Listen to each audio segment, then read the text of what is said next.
Hello and जय Shri Ram. Panchal studies में आप सभी का स्वागत है। आज यानी कि आप लोगों का जो है प्री बोर्ड परीक्षा 2024-25 भौतिक शास्त्र का 16 जनवरी के दिन का पेपर पूरा लेकर आ गया हूं। तो देखो, प्री बोर्ड परीक्षा में अगर धूम मचानी है तो अभी जो है कह रहा हूं आप लोगों को कि हमारे साथ जुड़ जाइए, क्योंकि प्री बोर्ड परीक्षा 2024-25 भौतिक शास्त्र कक्षा 12वीं के साथ फुल सोल्यूशन के साथ हम यहाँ पर आपके लिए शुरुआत कर रहे हैं। इससे पहले हमने जो है कक्षा 10वीं का फुल सोल्यूशन हिंदी डाला था, तो अब देखो 70 आउट ऑफ 70 डालना है। तो 12वीं कक्षा के सभी छात्रों से निवेदन है कि आप लोग जो है यहाँ पर हमारा वीडियो आखिरी तक देखिएगा।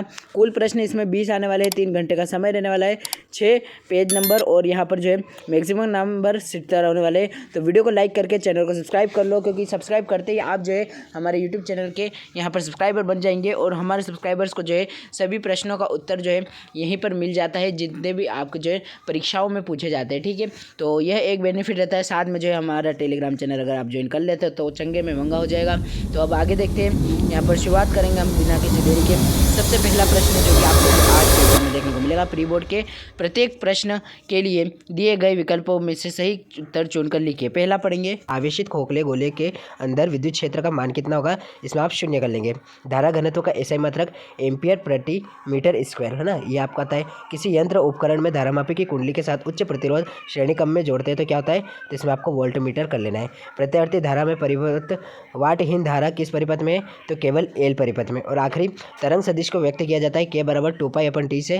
प्रकाश का रंग ज्ञात करते हैं प्रकाश के वेग से। ठीक है, इस प्रकार से मैंने आपको जो है सही विकल्प बताया ना। तो सबसे पहला प्रश्न क्रमांक और यह इसके उत्तर। ठीक है, 6 अंक आपके हो जाएंगे। तो आपको इनके उत्तर अगर सही से देखने तो देखिए आपके लिए तैयार करके यहाँ पर भेजा है हमने। ये देखो यहाँ पर PDF आपको दिख रहा है। फिजिक्स सही विकल्प में पहले का उत्तर 0, दूसरे का उत्तर एम्पियर प्रति मीटर स्क्वायर, तीसरे का उत्तर वोल्ट मीटर, चौथे का उत्तर केवल एल और पांचवें का उत्तर के बराबर 2π/t और आखिरी वाले का प्रकाश के वेग से। ठीक है, इस प्रकार से आपने जो है यहाँ पर देख लिया है इस प्रश्न पत्र का पहला प्रश्न। अब इसी प्रकार हम जो है अब रिक्त स्थान की बात करें यहाँ पर, तो देखो इसका उत्तर भी बताएंगे ना। तो सबसे पहले आपको जो है रिक्त स्थान में पहला प्रश्न पूछा है, कांच के अंदर वायु का बुलबुला लेंस के भांति व्यवहार करता है। इसमें आप लोग अवतल लेंस कर लेंगे ना, पहले का उत्तर। अगला देखो, एकल स्लिट द्वारा विवर्तन किस विवर्तन का उदाहरण है, तो इसमें आपको फ्रियोनहोफर लिख लेना है। ठीक है, आपको चिंता बिल्कुल नहीं करनी, आगे आपको लिख कर बताऊंगा किस प्रकार से इसका उत्तर होगा। इलेक्ट्रॉन का विराम द्रव्यमान 9.11 × 10⁻31 इसका उत्तर हो जाएगा। रदरफोर्ड मॉडल के अनुसार इलेक्ट्रॉन की कुल ऊर्जा कितनी होती है, तो यह ऋणात्मक ऊर्जा होती है।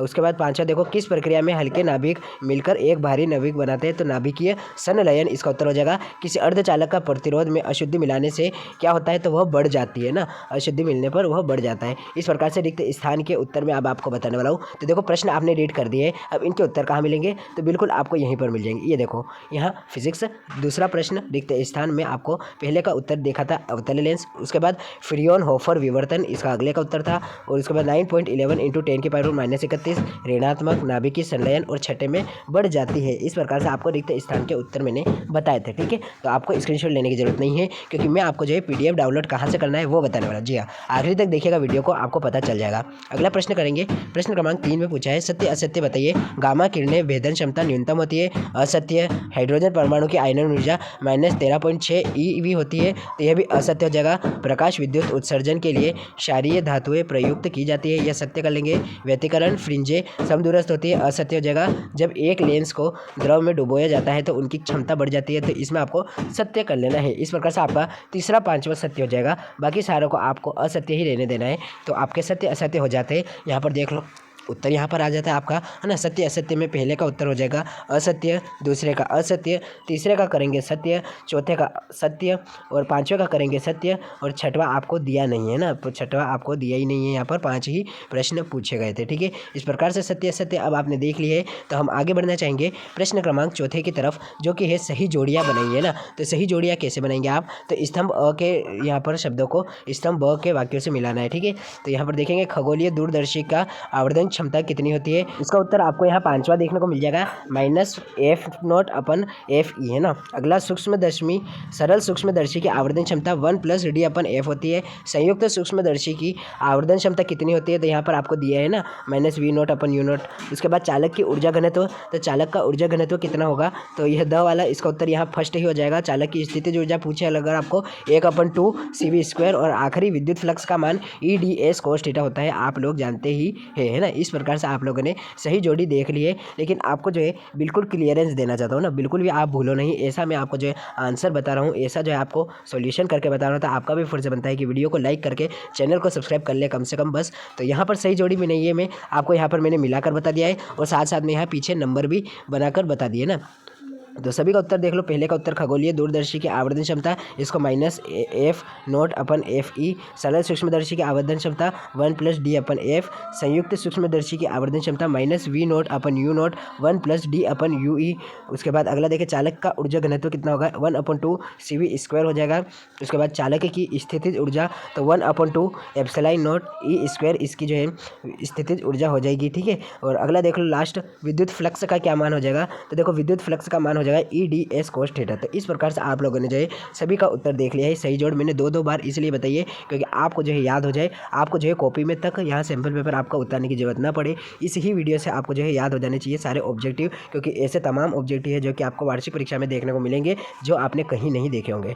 तो सबसे पहले देखिए यहाँ प्रश्न क्रमांक 5वां देख लेते हैं। इसका पहला प्रश्न क्या है, तो यहाँ एक वाक्य में उत्तर देना है। तो प्रश्न हम पढ़ेंगे और उत्तर आपको जो है आगे बताते जाएंगे। तो किसी पदार्थ की चुंबकीय प्रवृत्ति 0.5 है, तो यह कैसा पदार्थ होगा, तो यह अनुचुंबकीय पदार्थ होगा ना। जब आपकी प्रवृत्ति 0.5 है तो वह अनुचुंबकीय पदार्थ हो जाएगा। अब स्वप्रेरकत्व का SI मात्रक है ना, तो छठे पाठ से, और छठा पात्र आपको पता ही है कि फेराडे और हेनरी के ऊपर ही चल रहा है, तो इसका SI मात्रक आपको हेनरी कर लेना है। स्वप्रेरकत्व का हेनरी आपको SI मात्रक कर लेना है। अगला है प्रेरण, प्रतिघात एवं कोणीय आवृत्ति में संबंध लिखिए।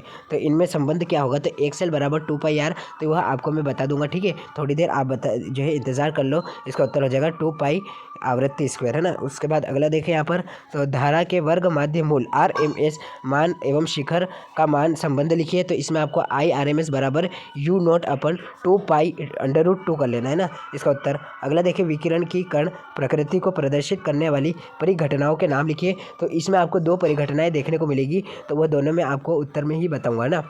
तो आप लोग तैयार है उत्तर देखने के लिए।